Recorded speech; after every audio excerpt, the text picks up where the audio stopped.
Alright guys, Jeff here back again with another video. So today it's Friday and most likely we're gonna be going through the news anyway. I don't think I want to be talking much about the whole Russia-Ukraine situation because there's not much summary for me to really go through. Same thing is happening. More brands are leaving the country as expected. More companies are boycotting Russia as a whole as expected. But yeah, I think there's more shelling that's happening in a lot of cities.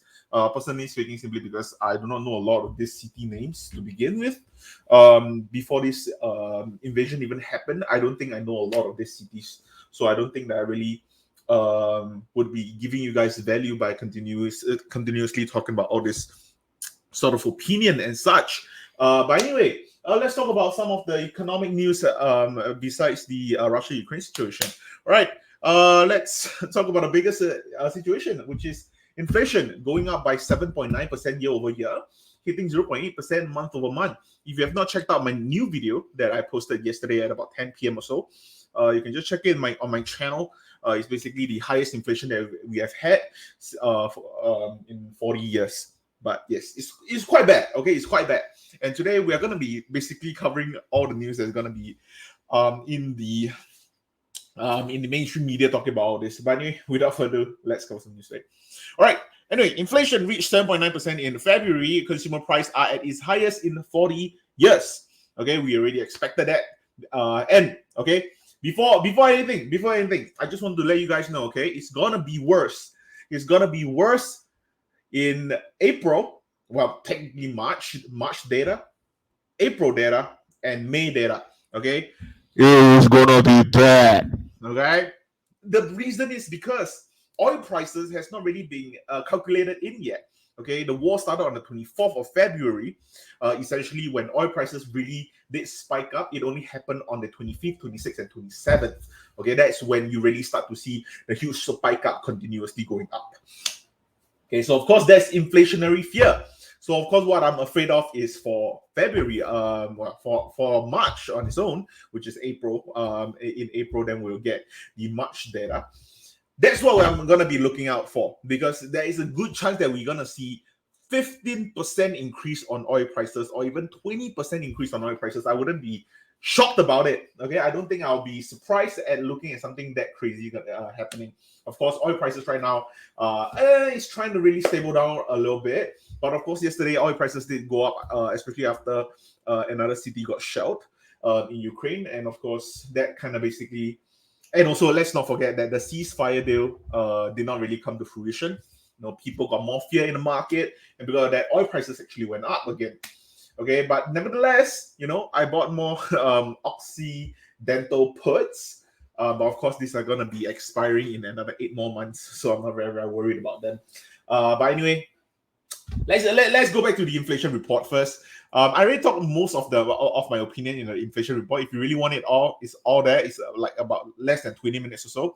You can really see everything there. Anyway, over here, high energy, including gasoline price increases, help push up inflation reading. Alongside with the cost gains for grocery, restaurant, food, transportation services, and apparel, and the labor department said on Thursday, blah blah blah. Okay. All right, yeah, over here. Same thing. Okay, so if you are looking at the 12 months change ending in February, you can see, okay, in the report, I also talk about this a lot, okay? The used cars and trucks, gasoline, energy, electricity, these are the things that I'm always worried about because these are the ones that really show high inflationary trends across the past 5-8 months or so. Especially with the supply chain issues, we usually see them during the used cars and trucks, which is also one of the reasons why I look out for Tesla, I look out for NIO, I look out for XPeng, Rivian, okay, Arrival, whoever it is. I want to know about their deliveries, okay? I want to know how well are they doing for deliveries, how well is their sales and such, because that's very, very important for us to really understand about the supply chain woes that's happening in the car manufacturing side of things. All right, but anyway, I think that they're not going to be talking a lot about it. Most of the time, they're going to be talking about the oil prices, and fair enough. Okay, I'm just saying, I get the oil prices going up and such. It's affecting me as well. Okay, when I go to the gas station, I'm paying for gas right now. I'm paying for over, I think, an additional 12% more right now, which is crazy. Okay, I'm paying 12% more for my gas. Okay, and I'm in Singapore. I mean, like, then again, but yeah, okay, I do think that is quite crazy. And the thing that we do need to look out for next would be on the 16th of March, essentially 17th of March for Singapore at 2 a.m. for our time. But in the US, on 16th of March, Jerome Powell is going to come out to basically talk about the whole FOMC summary. And that's where we actually see most of the important things that's going to be coming out. First of all, we're going to be looking at the projection for the inflation for 2022, 2023, 2024.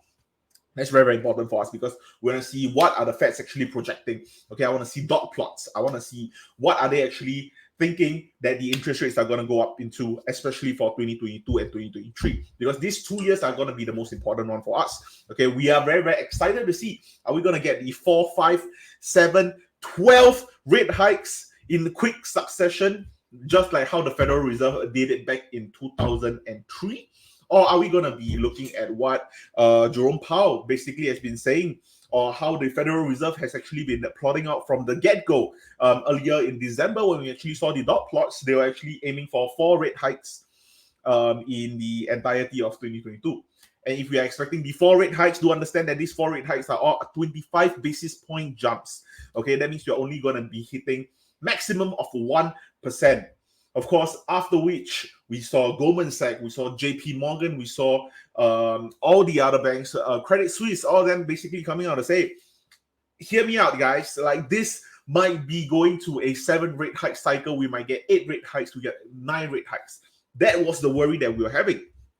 Yeah, and of course, we do understand that the Federal Reserve need to help to combat inflation to a certain extent. And because of that, they do need to increase the interest rate continuously. And that was what was so important about Jerome Powell's Congress, the whole Congress hearing that he had 2 weeks ago, where he basically just told the Congress and said that there is a very, very high chance that we'll be going with a 25 basis point hike instead, which is ridiculously good for the market. Okay, no more uncertainty for that, because there's still a little bit of uncertainty, but the uncertainty definitely went down to a very, very low level, because the thing is that Jerome Powell basically supports for a 25 basis point increment on the 16th of March, aka on March itself, we are going to be hitting, we're going to be increasing rates by 0.25% only. Okay, that's like a 90% possibility right now. But what was actually said in the meeting was a little bit more concerning, because what Jerome Powell basically kind of let us know a little bit about is that what he might be doing will just be like what he did back in 2003 to 2004. Okay, which is when they actually increased the interest rates at 25 basis point every 7 to 8 weeks. Okay, they just kept on up. It was crazy, because it was a total of, I think it was 17 interest rate hikes in about 2 years or so. Okay, so it's crazy how fast the interest rate hikes was going to be. And of course, understandably, back then the inflation was about 15% or so. Okay, no, it wasn't 15%. The inflation back then was like about 6% or so. And they had to do it because that was a post-dot-com bubble. And the reason why was because everyone was just worried about the market. The market was just going crazy. It wasn't because of inflation. It wasn't because of inflation. It was because of the dot-com bubble. Once the bubble burst, everyone was just going crazy. And that's why. Okay, and what Jerome Powell is saying is that there is a good possibility that we might actually be heading towards that direction, and that's kind of what's going to be scaring people. But anyway, let's go back to this, where Yellen sees uncomfortably high 2022 inflation, but no recession. Okay, so this is exactly what we're talking about as well. Okay, Yellen is talking declined to offer a new forecast on inflation for the end of 2022, as she acknowledged that fallout from Russia's invasion of Ukraine would worsen price rises, which just hit another 40-year high in February. All right, so it's the same thing, because Janet Yellen is basically going to be saying, all right, okay, because in the FOMC meeting, we're going to get a economic projection. We're going to see, okay, by the end of 2022, what is our inflation going to be? Previously, in December, they actually said that it's going to be about 3.4%, which I'm telling you guys right now, okay, 3.6. I don't care how you see it. I don't see anything below 4%. I don't see anything below 4%. Okay, we're basically in February. Okay, we're in March, but we're in February data. Okay, we're in February, and we're at 7.9%. Okay, I do not know what you think is gonna be happening in the next 10 months, but I don't see it dropping all the way to 3. I don't see it happening, dropping to 3. I don't see that happening at all. And that's the reason why. Okay. And even Janet Yellen is coming out to say, we are not going to be giving you guys any sort of forecast because even we do not know if it's going to be good. Okay, we don't know if this forecast is going to make sense for you guys because there is a possibility that she might say, yeah, this forecast might be about 4%. What if oil prices continues to go up? What if a world war just suddenly broke out? There's so much uncertainty in the market, and this kind of thing can kind of pile up. And if this kind of thing continues to pile up, the Federal Reserve are basically screwed. Okay, the Federal Reserve basically needs to make sure that they are able to combat this sort of inflation, and that's the concern right now. Okay, I think there's a lot of uncertainty that's related to what's going on with Russia and Ukraine. Like I said before, what if this escalates more? What if this escalates to a world war? What if the US said that the US want to get into this war? What if the US said that the NATO want to get into this war? Okay, there's so much uncertainty. All right, I do think that it's excavating inflation, of course. You've got a strong economy with an excellent outlook for the labor market and real activity going forward. Inflation is a problem and it's one that we need to address, but I don't expect a recession in the United States.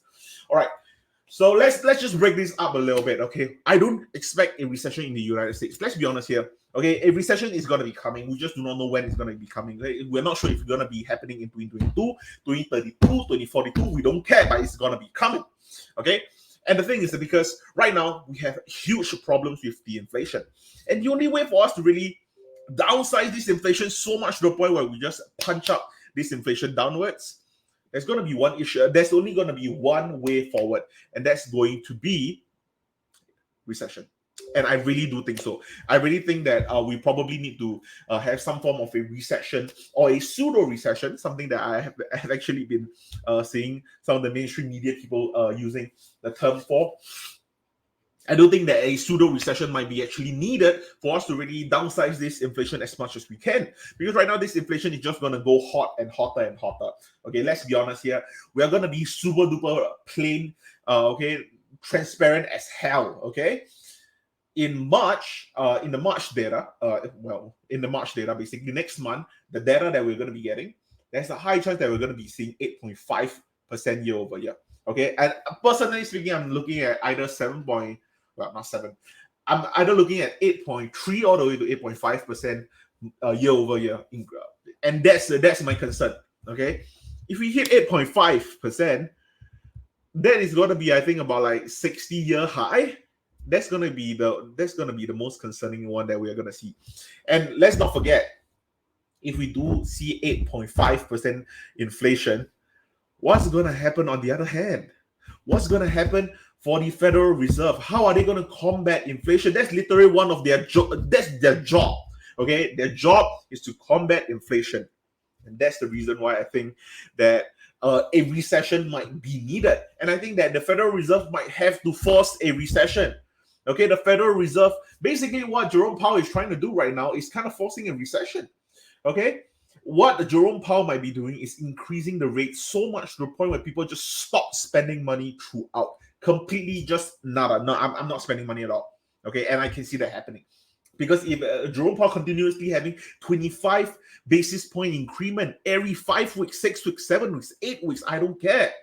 We are going to be seeing like 10 rate hikes a year, okay? And that 10 rate hikes is going to be equivalent to about 2.5%. Of course, 2.5% is not crazy, okay? 2.5% is not crazy, okay? Let's be honest, 2.5% is actually very, very little for what inflation we're actually having right now. But let's be honest here. At the same time, you're suddenly having 2.5% when we're so used to cheap money, okay?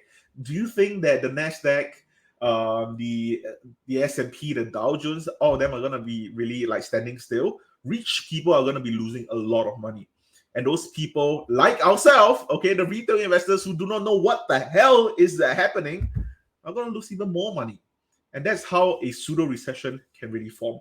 So I do think that a recession is needed. Okay, I think that there's at some point there's gonna be a greater good between two evils. Okay, and I do think that between recession and hyperinflation, recession might actually be the better one, because that way we can actually eventually kill off the hyperinflationary trend.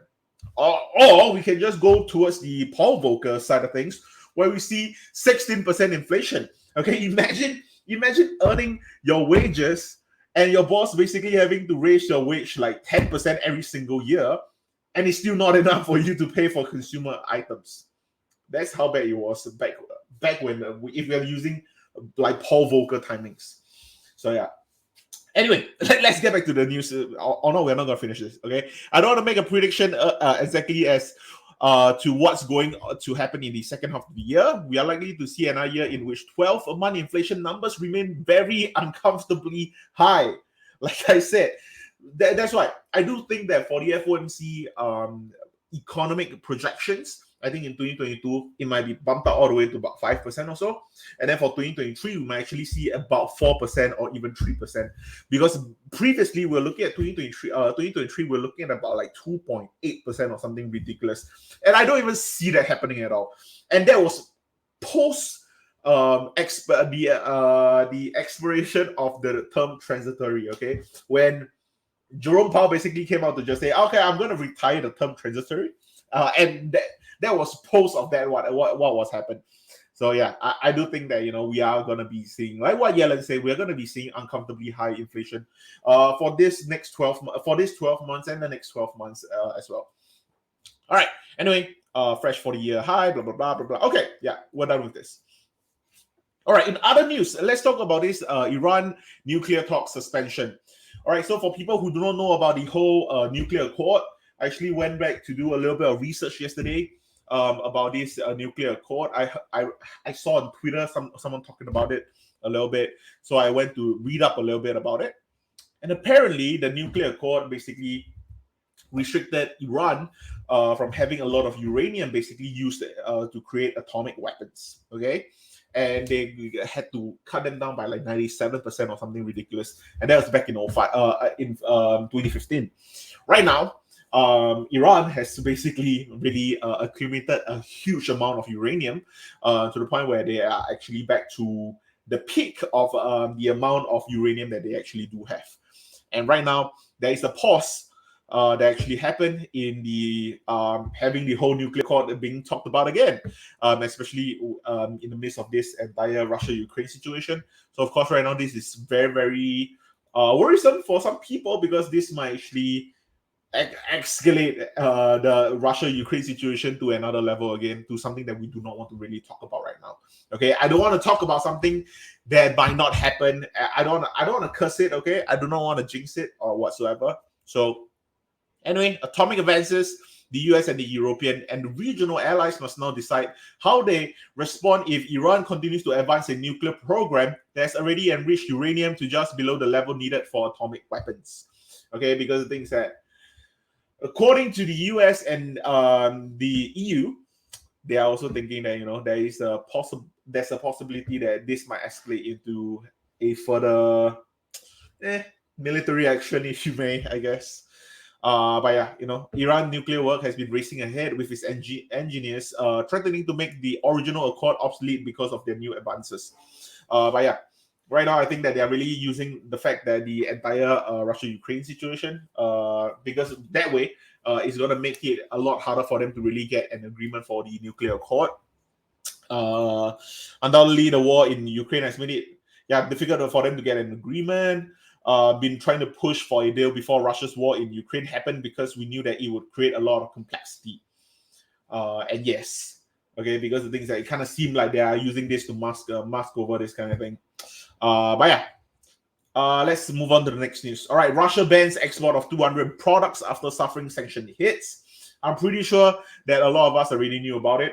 And also, if you have not watched my video about how this whole Russia-Ukraine situation is going to affect normal civilian like you and I outside of Russia-Ukraine, check it out my channel. I forgot what I named it. I think it's like, how does this war actually affect us, or something along that line. But right now, you do have to take into account, and oil prices is really starting to hit us. Wheat prices is eventually going to hit us in the next month or so.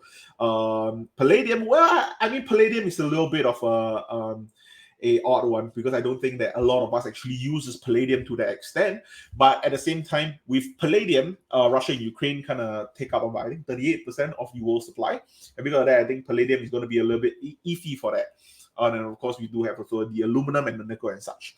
All right, but anyway, over here, what's going to be important is because right now, Russia is going to say that, all right, we're going to have an export ban for more than 200 products after the economy was hit by sanctions over the invasion of Ukraine. Like I said before, I forgot, was it in yesterday's news or the day before? This is going to be a little bit interesting for us to look at. Like I said before, okay, US and the EU, as much as you guys want to be like just throwing sanctions upon sanctions on Russia, at the end of the day, you have to understand that the US and the EU might be bigger countries in retrospect, but at the same time, you guys do need Russia as much as Russia need you guys. So if you guys are throwing sanctions at Russia, Russia simply just need to zip up the ban, and you guys are gonna feel the heat. Of course, for US, we don't. For the US side of things, I don't think the US have that much to worry about because the ban for the oil and such. US have a lot of trading partners to begin with, so I'm not really worried for US per se. But what I am worried for, however, is for the EU side of things. European countries rely on Russia heavily, okay, for a lot of things, and I do think that in these 200 products that are being banned for the export from Russia to any other countries, I think EU are the one that have the biggest loss to really to actually take into account for this entire situation. So something that might actually happen is that EU might eventually have to come out to say that, okay, you know what, we do want to retract some of our sanctions and such, and that might become like a leeway for Russia to just bang it harder into Ukraine a little bit more. So there's going to be a lot of political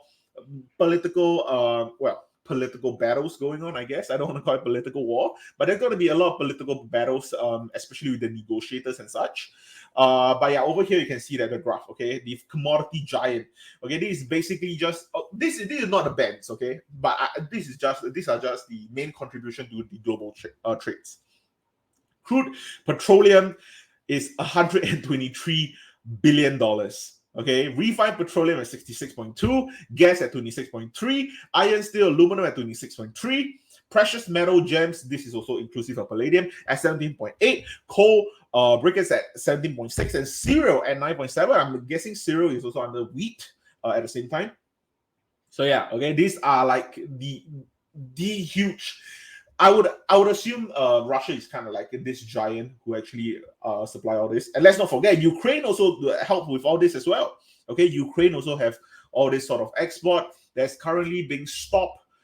Essentially an export ban simply because they are not able to do any of the work over there at the moment, with 2.5 million Ukrainians fleeing the country as it is. So yeah, I do think that this is a snapback at from Russia going against the US and the EU, which I think is a very, very smart thing for them to do. But no judgment from here. We're just talking about plain facts and news. Okay, by the way, for the last news of the day, US Senate passes the $1.5 trillion funding bill with Ukraine's aid. Like I said in yesterday's video, that there's a high chance that they're going to pass this because they went through the House. It was only left the Senate, and usually the Senate, we are worried that bills usually die in the Senate via a filibuster. Okay, but right now, because in this $1.5 trillion funding bill, they have a $13.6 billion aid for the Ukrainian for humanitarian and also economic reasons to help them. And it will make it a little bit inhumane for the Republicans to really let this bill die in the filibuster. And because of that, I do see that the Senate will pass it as per what I said in my previous video. So it kind of makes sense. It was passed very, very quickly. However, ultimately, it's still going to be $1.5 trillion in the funding bill. I haven't really went through the entire bill with a fine-tooth comb, but I do think that, right now, I don't think that there's going to be something like ridiculous about this entire bill. I do think that it's going to be mainly about the COVID relief and such. But I do think that the Republicans are essentially going to be bringing this back up in the next maybe 4 or 5 months ahead when this whole Russia-Ukraine situation has blew over. This is going to be taken up by the Republicans to talk about as well, because they're going to point the fingers at the Democrats again. Like, you guys are the one that spend so much money. Okay, don't you guys blame Trump? Trump did not spend that much money and such. And, Biden, you spend so much on your infrastructure. You spend so much on your Build Back Better. You spend so much on COVID relief, on stimulus. And because of that, the national debt is getting bigger and bigger every single day. Okay, and I do think that this 1.5 trillion funding bill, I think it was like $715 billion for the, I think it was for the pays for all the Pentagon workers and such. I think for all the needed fund that's needed by Pentagon on its own, I think it was about $715 billion and a little bit above. But yeah, and then there's some for COVID relief, and then there's also the Ukrainian humanitarian and economic help. But yeah, that's basically all for the funding bill side of things. But anyway, let's get to the trades of the week. What I actually traded, something that I kind of look forward on every Friday for me to actually talk to you guys about. All right, what I traded. I sold calls on Lemonade because I have Lemonade. I sold calls on Palantir, not because I'm bearish on it. It's simply because I have Palantir and wanted to make some premium. I bought more Palantir calls. I bought Occidental puts. I bought more SoFi calls. I sold Robinhood puts because I like Robinhood as a company. I still like Robinhood as a company. Okay, and then I bought more Google, and also I bought 5. Okay, I bought 5 Rivian puts, which made a lot of money. Okay, I'm pretty sure I'm gonna make a lot of money on this Rivian put because they were having they were basically having this earning report, and I knew that Rivian is gonna miss horribly. Right now in pre-market, they're down about 10%. Okay, so I'm quite certain that I'm gonna earn a little bit of money from this Rivian put. But anyway, that's all I have for my weekly trades. And yeah, I think that's all I have for today. Thank you guys for watching. Stay tuned for tomorrow for my Saturday video, and I think that will be all. See you guys.